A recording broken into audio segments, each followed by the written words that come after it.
Hello, today for review I've got FiiO FH9. It's recently released hybrid flagship by this company. As you probably know, FiiO developing 3 lines of earphones simultaneously.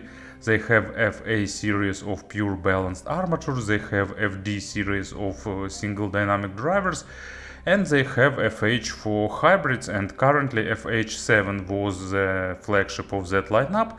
But as you can see, now we've got FH9, which is designed to be superior in all aspects. In terms of internal setup, it's a 7 driver hybrid with 13.6mm ADLC dynamic driver and 6 nulls balanced armatures. If I remember right, distribution is 4 for mids and 2 for the treble, and that all encapsulated in nice and unusual semi-open titanium shells. So in terms of features and specs, this model looks really promising. And definitely few engineers have great experience in tuning earphones, so it's really interesting what this model can offer. Price of course isn't low, it costs $600, but comparing with modern market I can say that it's a reasonable price for the earphones of that segment with that many drivers. Actually, comparing with some flagship offers, it's even modest price.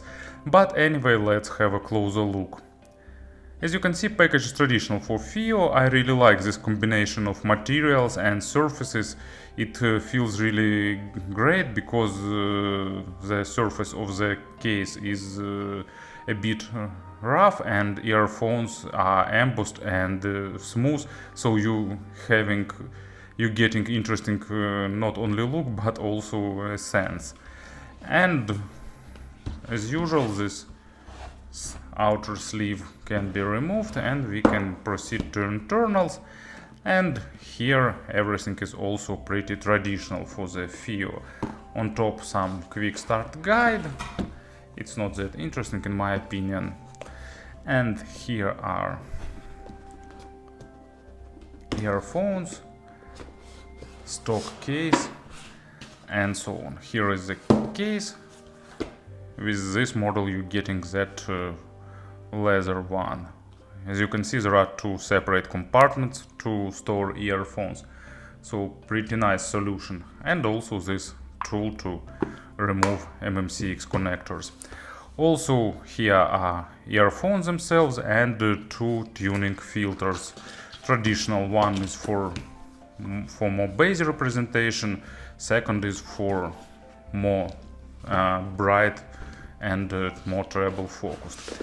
And here in the box everything is pretty traditional too. You're getting huge set of tips, so double flange, forms, spin fits, and basic tips, vocal tips, balance tips, so a lot of options. Also you're getting signature tool for cable organizing, cleaning tool, and 2 replaceable jacks, because here you're getting cable with replaceable connectors, which of course makes a lot of sense. In terms of design, earphones are great, of course.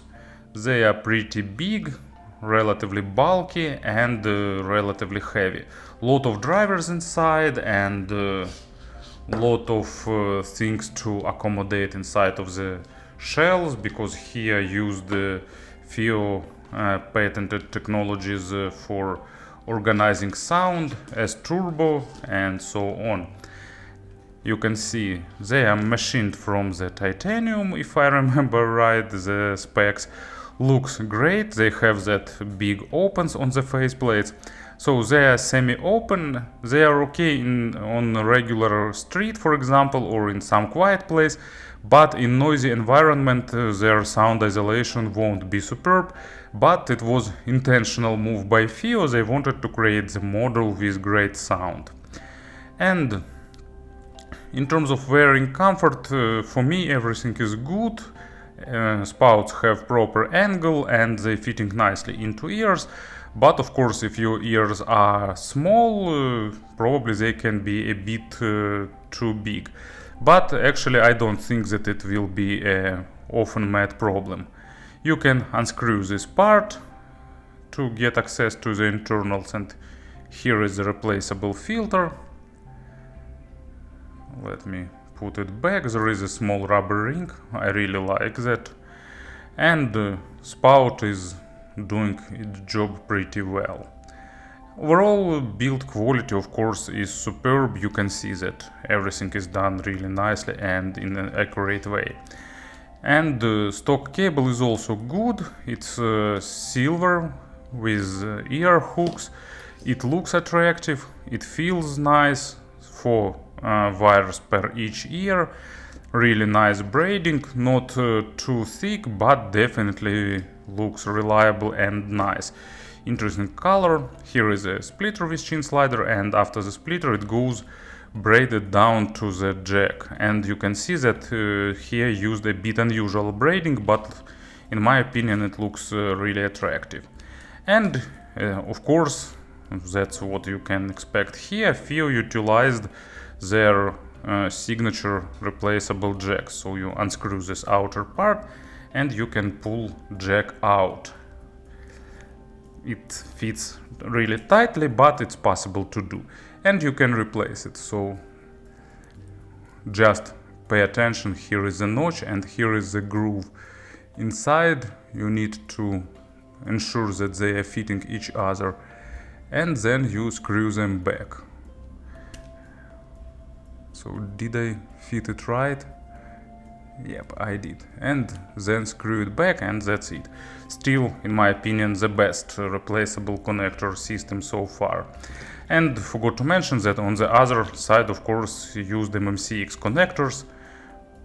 Well, it's really regular, nice MMCX connectors with proper fit and so on. So to summarize this part, as you can see, in terms of design, build quality, accessory set and other stuff, everything is done on the level you can expect for this price tire. And of course about the sound, I gave them about 60 hours of burn-in. There were slight changes in sound during first couple of hours, but I didn't find big effects of extended burn-in. So once you'll get it, it's more logical to spend time finding proper tips, selecting different filters and experimenting with sound. Quite probable when you finish this process, sound will settle and reach the best point anyway. So I tried all filters, and as I expected, the best result for me is with the balanced ones, and I used also that gray balanced tips. And actually I will say a few words about the filters in advance. So they changing sound a little bit and they work as described. The basic one actually reduced treble a little bit, making sound more warmer and bass more prominent. It doesn't boost low frequencies by much, but more just shifting accents. And that was the bright one, actually adding a bit of sparkle in the treble area, so it's a matter of preferences. But this sound description will be done for the balanced filter and balanced tips. I will use SP2000 by Astel & Kern to show examples, because these earphones were that. And let's go on. So in terms of signature, FiiO decided to make a hybrid model fun. And in my opinion it makes sense, because they have two models for those who need natural, balanced technical representation. They have FA9 and they have FD7. Both are for those who like more natural signature with more or less accents. And FH9 they decided to make for those who like engaging sound with punchy, mighty low frequencies. And the bass is present, it's noticeable, but actually I won't call this model bass heavy, because the low frequencies here doesn't dominate over the whole sonic spectrum, but when they are present in record you will definitely feel them, because this almost, actually not almost, but more than 13mm, bigger than 13mm dynamic driver pump a big amount of air, and it delivers nice, good deep bass. Of course, in terms of speed, it's not as fast as pure balanced armatures, and it's not as fast as the dynamic driver used in the FD7, but still resolution is nice and it's good for the dynamic drivers and okay overall. And of course you'll get noticeable amount of small nuances and details. You'll get proper attacks and decays, but you won't get that dry and super fast low frequencies. You'll get more meat, you'll get more weight, but at the same time, thanks to the open back design and thanks to the proper tuning, low frequencies doesn't shadow the rest of the whole spectrum, so bass stays in place and it's controlled well. And it's pretty universal, of course, in terms of usability. It fits nicely with acoustic instruments, but of course with genres that relies heavily on the low frequencies, it shows all power and sounds really nice and engaging. And as a first example, pretty obviously I will use Massive Attack. It's Black Milk, but of course I could select any single track from Mezzanine. Lots and lots of multi-layered low frequencies that goes to the maximum depths, rises back, and these earphones delivers that really nicely and in an engaging way. Lows are slightly accented and that adds additional spice here. But once again I want to thank FiiO that they didn't overdone that. But if you like bigger bass, you can use bassy filter, you can use bassy tip, so you can get bigger amount of low frequencies. And second example, it's from Rock Reimagined compilation, Christy Baron, This Must Be Love, and as you can easily guess, it's a well-recorded track with mainly acoustic instruments, and it has nice acoustic bass line, and it sounds really fun, really engaging, slightly highlighted and accented, but it adds more body. And low frequencies transition smoothly to the mids, and mids here is well, it's not classical balanced armatures because thanks to 3 drivers, actually slight correction, I read the specs and drivers here divided 3 by 3, 3 for mids and 3 for treble. So thanks to the 3 balanced armature drivers used for mids here has a nice body. They are not as lightweight as typical for the balanced armatures. They have a really good resolution, slight focus on the micro contrast, meaning that they require properly recorded material, but in reward they will give you, in exchange they will reward you. That's the proper way to express my thought. So in exchange they will reward you with really good realistic sound. They will give you nice big spacious stage thanks to that open back design, and that's where it plays its role. And of course you'll get nice body and good sense of realism. Instrument sounds really lifelike and engaging, and you'll get the sense of presence at big concerts or in studio for some not that huge events and so on. And at the same time, keep in mind that on the mid frequencies this model doesn't try to boost something or to hide something. There won't be additional dynamics or weight or actually there is a slightly highlighted emotions, but not too much. But what is present in records will be definitely played in a proper way with good weight distribution and nice detalization. And as a first example, it's Raya, it's Éric Serra from the Big Blue soundtrack. I really like this movie. It's really sad, but it's filled with love to the sea. And Éric Serra soundtrack playing really important role here. And almost all tracks have that different effects of underwater-like sounding. They are pretty spacious, and thanks to the big and extended stage here, they sound really engaging. And classical test track used in many cases, it's Amber Rubarth live record, Tundra. Nice, really spacious, sounding like binaural record with great sense of realism, with a lot of nuances and details, both for guitar and accompanying instrument and vocal, and these earphones will deliver it nicely. And the treble, it has above average extension, and what I like here, they are not boosted, but at the same time they are not recessed, so there is a slight compensation spike, but it's not big, and it's done just to compensate our ears' own frequency response. So it's just a properly balanced armature treble. Properly balanced armature treble with slightly faster attacks and decays, meaning that they are lightweight, spacious, but at the same time pretty realistic and not overly bright. Layering is slightly above basic, but not by a big margin, but it's a good result for this price tier. Actually, probably it's even closer to normal ones, so in terms of layering, treble is also pretty decent anyway. So, and that gives good overtone saturation and good sense of realism, decays and small nuances. And as examples, first one, it's Danny Elfman, Serenada Schizophrenia. I really like this track.